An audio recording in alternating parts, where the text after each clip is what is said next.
C'est quoi la paralysie mentale quand tu es neurodivergent? La paralysie mentale, c'est vraiment ton cerveau qui empêche ton corps de faire quoi que ce soit. Même si tu gueules dans ta tête de bouger, de faire quelque chose, il ne le fera pas. Et ça, c'est une réalité que beaucoup de monde qui n'ont pas de TDAH ne comprennent pas ou ne savent même pas. Il y a beaucoup de choses qui font en sorte que tu peux être paralysé. Il y a l'anxiété. Par exemple, que tu veux faire quelque chose qui te rend anxieux, ben, ça se peut que ton cerveau te protège en ne le faisant pas. Quand tu es facilement overwhelmed, mettons qu'il faut que tu fasses quelque chose qui demande beaucoup d'efforts, beaucoup de réflexion ou qu'il y a beaucoup d'étapes, ça se peut que ton cerveau il fasse comme c'est too much, je sais pas par où commencer, je suis déjà overwhelmed, je vois la montagne puis je vois pas la monter. Ça peut être aussi le waiting paralysis. Ça, on n'en parle pas beaucoup non plus. C'est quand, mettons, tu as quelque chose de prévu en après-midi et tu peux comme rien faire jusque-là. Parce qu'on dirait que ton cerveau, parce qu'il interprète le temps différemment, il pense qu'il n'y aura pas le temps de faire quoi que ce soit d'autre en attendant. Donc, il fait rien.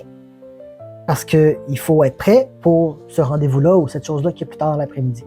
Mais l'affaire qui risque de te bloquer le plus, c'est ton monologue intérieur négatif. Plus tu te dis que tu es paresseux, plus que tu te dis que tu es un incapable, plus tu es fâché après toi parce que tu n'es pas capable de bouger, plus tu vas paralyser.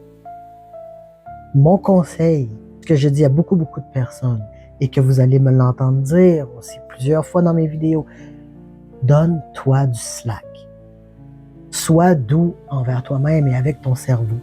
Au lieu de te dire « Ah, je suis encore un incapable parce que je suis pas capable de me lever pour aller faire de quoi de simple », dis-toi « Pourquoi je suis pas capable de le faire? » C'est si simple pourtant, ok? Qu'est-ce qui m'empêche? Il y a ça. Ben, c'est des bonnes raisons.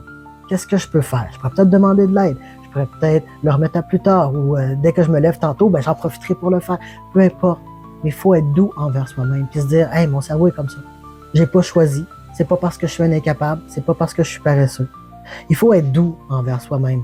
Pas nécessairement faire comme « Ah, mais c'est pas grave, reste là, fais rien. C'est pas grave, c'est ton cerveau qui fait comme ça. » Non, plus du fait que je suis pas paresseux. J'ai un TDAH. Ça fait en sorte que les tâches organisées ou les tâches qui sont boring, c'est beaucoup plus difficile à faire pour moi.